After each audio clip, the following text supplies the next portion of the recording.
والصلاة والسلام على رسول الله صلى الله عليه وسلم. Alloh taolo marhamat qiladi. Ularning mol-mulklaridan ularni poklaydigan va tozalaydigan sadaqa ol va ularning haqqiga duo qil. Albatta, sening duoing ular uchun taskindir. Yana Alloh taolo marhamat qiladi.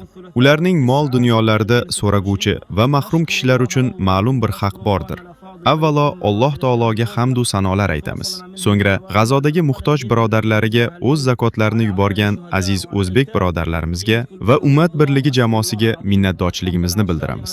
Allohning izni bilan bugun ushbu zakot mablag'larini shahid oilalari, yetimlar va og'ir ahvolda qolgan muhtoj oilalarga yetkazamiz.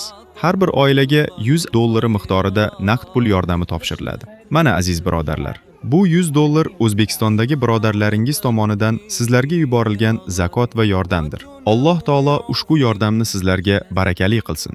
Biz esa ulug' arshning Robbi bo'lgan Allohdan ushbu zakotlarni yuborgan birodarlarimizning ehsonlarini qabul qilishini, mol dunyolariga baraka berishini va farzand va zurriyotlarini o'z panohida asrashini so'raymiz. G'azodagi birodarlaringizni unutmaganingiz va ularning yonida turganingiz uchun Alloh ajrlantirsin.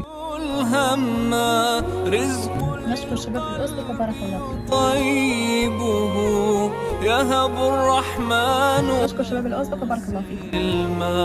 الخير بفضلك قد عما والنور شباب الأوزبك بارك الله فيكم جزاكم الله خير.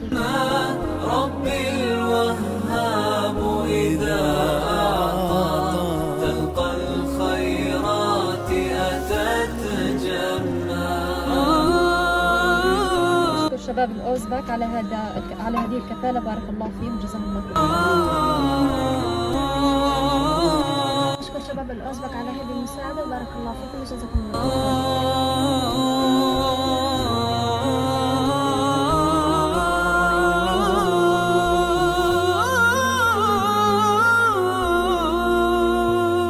فالقلب سينفع صاحبه